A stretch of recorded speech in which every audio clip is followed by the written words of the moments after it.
Captain Vikram Batra के जोश से भरा उद्बोधन शौर्य गाथा का प्रमाण है। पीक 51-40 पर उन्होंने भारत का कब्जा वापस दिलाया था। ग्रेनेडियर योगेंद्र सिंह यादव, जिन्होंने टोलोलिंग टॉप पर कब्जा कराया। लेफ्टिनेंट मनोज कुमार पांडे, जिन्होंने जोबार टॉप और खालूबार पहाड़ी पर भारत का कब्जा वापस कराने में कामयाबी दिलाई। लेफ्टिनेंट बलवान सिंह, जिन्होंने टाइगर हिल पर कब्जा करने में महत्वपूर्ण भूमिका निभाई। मेजर राजेश सिंह अधिकारी, जिन्होंने पॉइंट 4590 पर कब्जा किया। राइफलमैन संजय कुमार, जिन्होंने मुश्को घाटी में पॉइंट 4875 के फ्लैट टॉप क्षेत्र पर कब्जा कराया। मेजर विवेक गुप्ता, जिन्होंने टोलोलिंग टॉप पर कब्जा दिलाने में महत्वपूर्ण भूमिका निभाई। कैप्टन एन केंगुरु से ऑपरेशन विजय के दौरान द्रास सेक्टर में एरिया ब्लैक रॉक पर हमले के दौरान वो घटक प्लाटून कमांडर थे। नायक दिगेंद्र कुमार टोलोलिंग क्षेत्र पर अपनी कंपनी के हमले के दौरान लाइट मशीन गन ग्रुप के कमांडर थे। उद्देश्य था फिर से भारत का कब्जा वापस हासिल करना, और वो किया भी गया। ये सब हीरो हैं करगिल युद्ध के, और ऐसे ही और सैकड़ों हीरो हैं जिन्होंने सर्वोच्च बलिदान देकर देश के लिए विजय की शौर्य गाथा लिखी। जय हिंद। आपके साथ मैं विजेंद्र सोलंकी। 3 मई 1999 यानी आज से पूरे 25 साल पहले करगिल की जंग में अगर ये तारीख ना होती तो करगिल का इतिहास बेहद अलग होता। इस जंग में तोशी नामग्याल की भूमिका क्या है, कैसे जंग शुरू हुई और कैसे खत्म हुई, आज हम आपको विजय दिवस की शौर्य गाथा के सबसे पहले पन्ने से शुरू करते हुए विजय के दी एंड तक की पूरी कहानी बताएंगे, और बताएंगे कैसे 1947 से 1999 तक पाकिस्तान बार बार भारत के खिलाफ साजिश रचता रहा और बार बार भारत के हाथों जंग में पिटाई खाता रहा।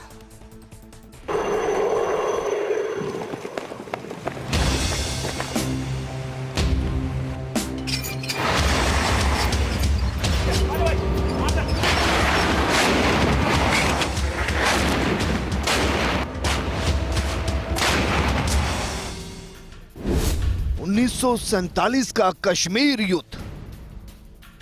पाकिस्तान को आजाद हुए जुमे 2 महीने हुए थे। भारत के हाथों मुंह की खाकर बैठ गया था पाकिस्तान। 1965 का युद्ध। पाकिस्तान ने 18 साल बाद फिर से भारत की तरफ आंखें उठाने की कोशिश की और मुंह की खाकर अपने हजारों सैनिकों के शवों को उठाकर जंग हारकर पाकिस्तान मुंह छुपाकर बैठ गया।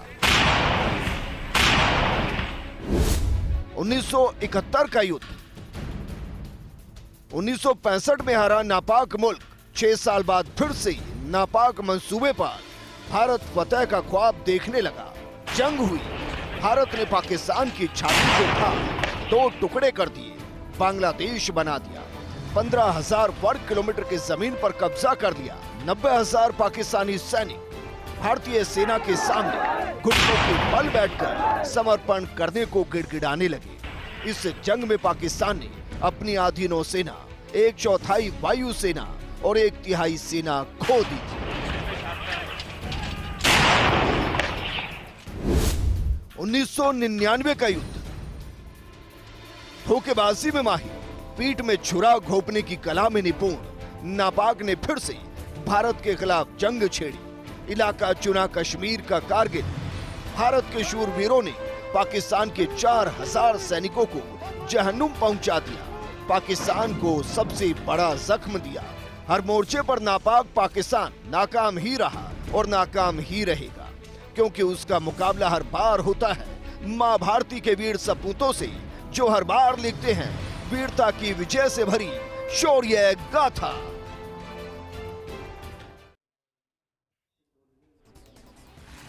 3 मई 1999 की शुरुआत होती है ताशी नामग्याल नाम के गडरिये और उनके गुम हुए याक के साथ। इस चेहरे को जरा आप देखिए, क्योंकि ये भारत के वो योद्धा हैं जो अगर नहीं होते, ये भारत के वो देवदूत हैं जिन्होंने करगिल में नापाक पाकिस्तान की घुसपैठ की पहली जानकारी हमारी सेना को दी थी।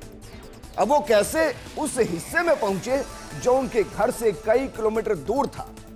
वहां जब घुसपैठ की उन्होंने जानकारी लगी तो वो वहां से घुसपैठियों के चंगुल से जिंदा बचकर कैसे लौटे, कैसे देश की सेना को जानकारी दी और कैसे जंग की शुरुआत हुई, ये भी आपको बताएंगे।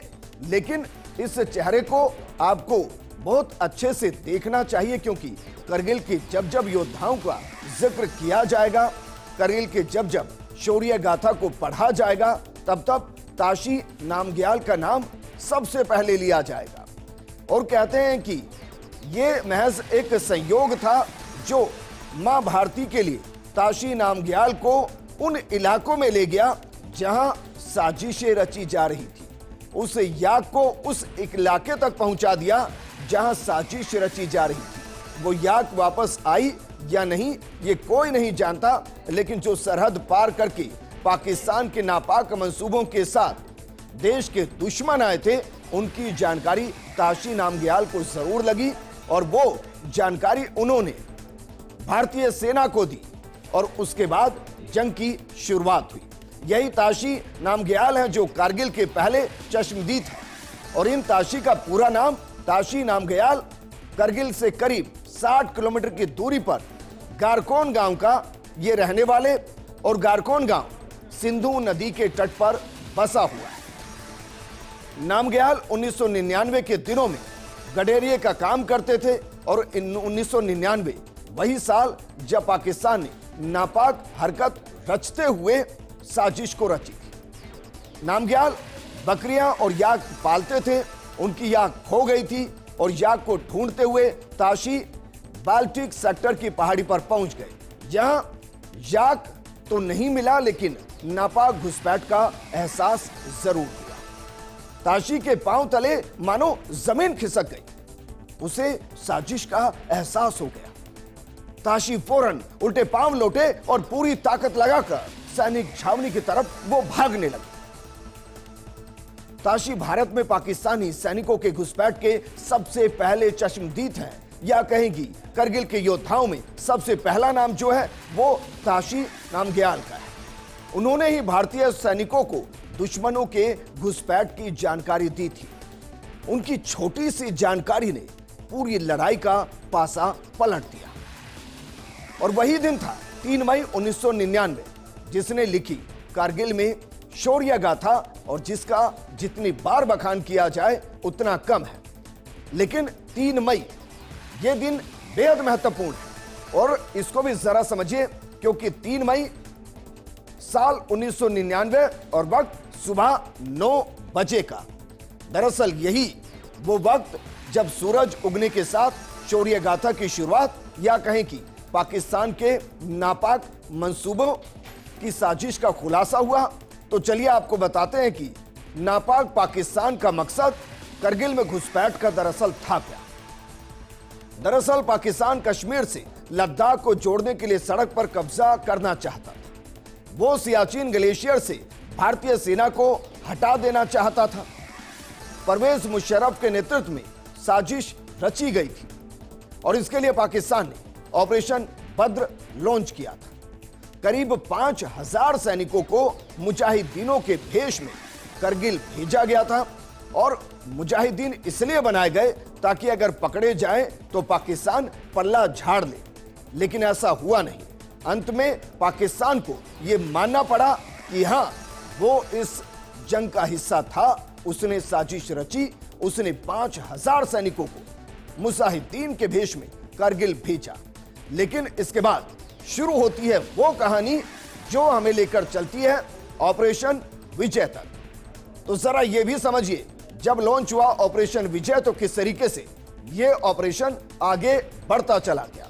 3 मई 1999 भारतीय सेना को घुसपैठ की जानकारी पहली बार लगी थी। उसके बाद अगर हम बात करें एक चरवाहे ताशी ने, जिसकी पूरी जानकारी हम आपको दे चुके हैं, उसने करगिल में पाकिस्तान सेना की घुसपैठ की सूचना दी थी। 5 मई 1999 को भारतीय वायुसेना की पेट्रोलिंग टीम जानकारी लेने पहुंची कि क्या वाकई में जो सूचना मिली है वो सही है, और अगर सही है तो किस तरीके से किस तरीके से उससे निपटा जा सकता है, लेकिन पाकिस्तानी सेना ने उन्हें पकड़कर 5 की बेरहमी से हत्या कर दी थी। हमारे जवानों की हत्या कर दी थी। 5 जवानों की शहादत के बाद जंग का आधिकारिक आगाज किया गया था और आगाज अंजाम तक कैसे पहुंचा आप बहुत अच्छे से जानते हैं, क्योंकि 5 जवानों की शहादत के बाद तत्कालीन प्रधानमंत्री अटल बिहारी वाजपेयी ने कहा कि वो गद्दारी का जवाब जरूर देंगे और पुरजोर तरीके से देंगे, और उन्होंने जवाब दिया। इसके बाद 8 मई 1999 कारगिल से घुसपैठियों को खत्म करने के लिए ऑपरेशन विजय की घोषणा की गई थी। यह तारीख बेहद महत्वपूर्ण थी। इसके बाद इस अभियान की मॉनिटरिंग खुद प्रधानमंत्री अटल बिहारी वाजपेयी कर रहे थे और 10 मई 1999 दोपहर के समय भारतीय सेना ने आधिकारिक तौर पर ऑपरेशन विजय की शुरुआत कर दी थी। वहीं 26 मई 1999 भारतीय वायुसेना एक्शन में आ गई और वायुसेना ने ऑपरेशन सफेद सागर के तहत ऊंची चोटियों पर एयर स्ट्राइक की कार्रवाई शुरू कर दी, जिससे पाकिस्तान लगभग बौखला गया था। और इस दौरान घुसपैठियों पर जमकर जब बमबारी की गई तो वो तितर बितर होते हुए नजर आए थे। लेकिन एयरफोर्स के हमले और इससे दुश्मन के हौसले टूटते हुए नजर आए, क्योंकि भारतीय सेना के पास, भारतीय वायुसेना के पास उस दौर में भी मिराज MiG-27 था। उस दौर में मिराज MiG-29 था। मिराज MiG-27 और 29 का इस्तेमाल किया गया।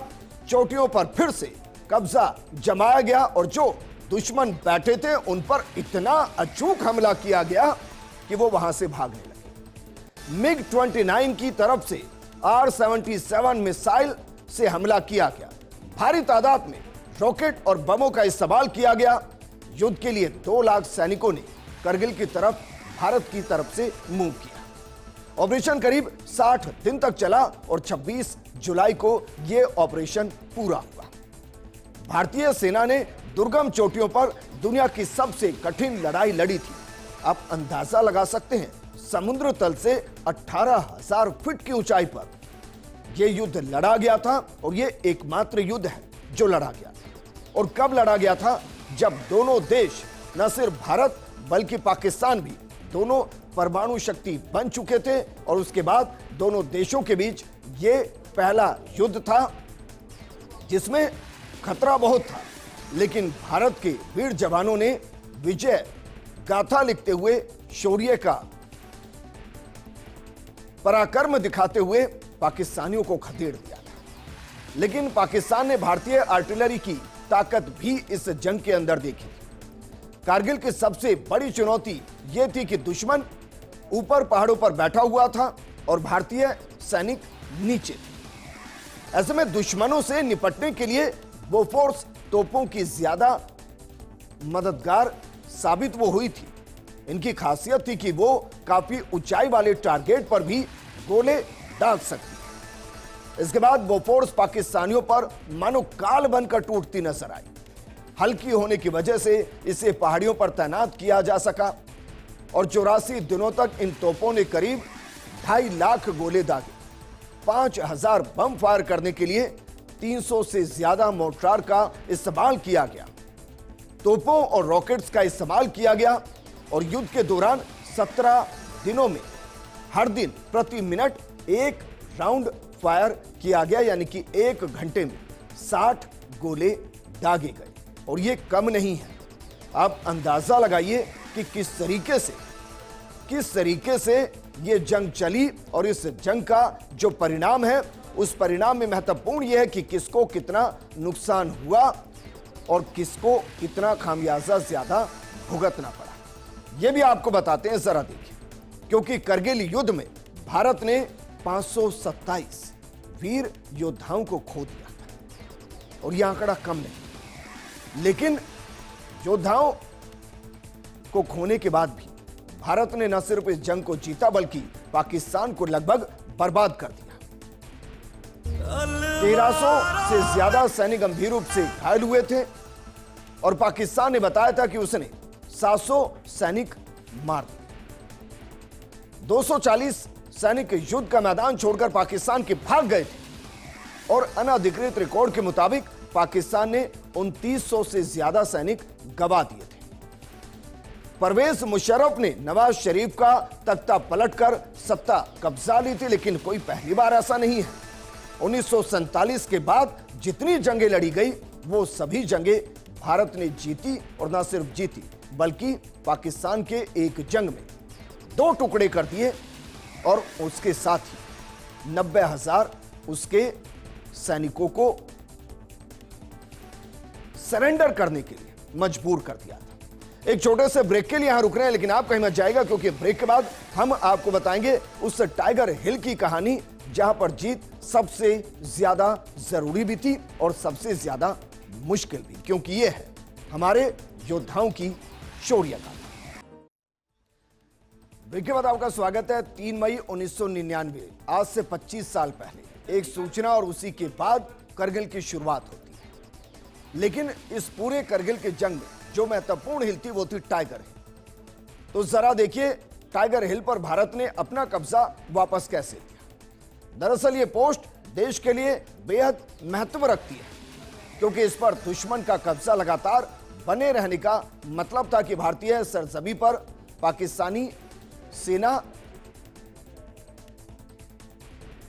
और आतंकवादियों की आसानी से भारत तक पहुंच हो जाना। जरा देखिए, इसको आपको समझाते हैं, क्योंकि टाइगर हिल अगर हमारे पास नहीं होती और जहां से विक्रम बत्रा ने बाकायदा कहा कि दिल मांगे मौत, वो हमारे लिए बहुत महत्वपूर्ण थी, बहुत महत्व रखती है, क्योंकि इस पर दुश्मन का कब्जा लगातार बने रहने का मतलब था कि भारतीय सरजमी पर पाकिस्तानी सेना और आतंकवादियों की आसानी से पहुंच, और युद्ध के दौरान दुश्मन टाइगर हिल पर कब्जा जमाए बैठे थे। ऊपर से ही गोलीबारी कर रहे थे और भारतीय जवान नीचे से इस हिल पर कब्जा करने की कोशिश कर रहे थे, और भारतीय सैनिकों की मुश्किल लगातार बढ़ रही थी, क्योंकि ऊपर से गोलियां चल रही थी और नीचे से हमारे भारतीय जवान इस हिल पर कब्जा करने की कोशिश कर रहे थे। लेकिन 3 जुलाई 1999 को खराब मौसम और अंधेरे के बीच सेना ने चढ़ाई शुरू की। जरा सोचिए, एक तो विषम परिस्थिति, ऊपर से मौसम भी साथ नहीं दे रहा था। रणनीति के मुताबिक सेना के जवान अंधेरे का फायदा उठाकर लगातार आगे बढ़ रहे थे, और इस खराब मौसम में सैनिकों का सिर्फ एक ही मकसद था, दुश्मन के जितने ज्यादा हो सके उतना करीब पहुंच जाना। कठिन मौसम की चुनौतियों से निपटते हुए सेना की मेहनत आखिरकार रंग लाई, और 4 जुलाई को सैनिकों ने टाइगर हिल को 3 तरफ से घेर लिया और उसके बाद भीषण गोलीबारी की गई। 5 और 6 जुलाई को जंग लड़ते लड़ते भारतीय सेना ने इस पोस्ट पर अपनी पकड़ को मजबूत बना लिया, और चोटी पर बैठे दुश्मन को आभास हो गया था कि भारतीय सैनिक उसके पास आ चुके हैं। 6 जुलाई को सुबह 6 बजे दुश्मन ने बहुत भारी तोपों से गोले दागने शुरू कर दिए। दिन भर भीषण लड़ाई चलती रही, लेकिन भारतीय सेना ने जवाबी कार्रवाई से बाजी को पूरी तरीके पलट दिया। 7-8 जुलाई की रात को सैनिकों ने रिवर्स स्लोप्स, कट और कॉलर क्षेत्रों पर कब्जा कर लिया था। भारत का तिरंगा लहराने लगा था, और इसका मतलब साफ था कि अब टाइगर हिल पूरी तरह से भारत के कब्जे में था। और यह तस्वीर बहुत कुछ बयां करती है, क्योंकि टाइगर हिल पर जब तिरंगा फहराया गया तो वहीं से विजय गाथा की शुरुआत होती है, शौर्य गाथा की शुरुआत होती है। टाइगर हिल पर कब्जे के बाद दिल्ली को जानकारी दे दी गई। तत्कालीन जनरल मलिक ने सुरक्षा सलाहकार ब्रिजेश मिश्र को इसकी जानकारी दी। ब्रिजेश मिश्र ने तत्कालीन प्रधानमंत्री अटल बिहारी वाजपेयी को इसकी सूचना दी। टाइगर हिल पर फतह के बाद भारतीय फौज ने दुश्मन को दूसरी चोटियों से भी खदेड़ दिया।